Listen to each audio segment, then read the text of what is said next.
في 6 أكتوبر 1973 مصر كتبت التاريخ بالشجاعة والوحدة والتصميم. قواتنا عبرت قناة السويس وحطمت خط بارليف واستردت كرامتنا وكتبت فصل جديد في حكاية بلدنا. والنصر ده ما كانش لمصر بس، ولكن لكل أمة عربية بتدافع عن الحق والحرية. حرب 6 أكتوبر علمتنا إن مفيش مستحيل، وإن إرادة الشعب أقوى من التحدي الإسرائيلي. بس النهاردة كمان هنتكلم عن العقيد سعيد محمود جبر ومجهوداته في حرب 6 أكتوبر.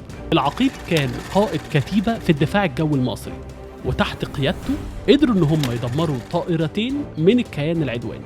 لما اعتدت إسرائيل على مصر كلنا كنا جوانا حماس وغل، ولما دخلت الجيش كنت الفجر أبص حواليا وأقول نام يا مصر أنا صاحي. ولما سألنا العقيد عن الفرق بين الجندي المصري وجندي الدولة الزائفة قال الجندي الإسرائيلي هو جبان وبدون عقيدة حقيقية. ولكن لما اتقال للكتيبة إن إحنا هنحارب في سيناء، العساكر قامت ترقص مع إنهم كانوا رايحين لجحيم الحرب.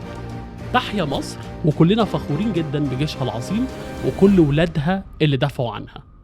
The attacks of 6th of October have therefore traditionally been regarded as a golden moment for Egypt and a victory, and celebrated every year. But commentators note that Israel remains traumatized by the experience of having been taken by surprise and very nearly overwhelmed by hostile military action.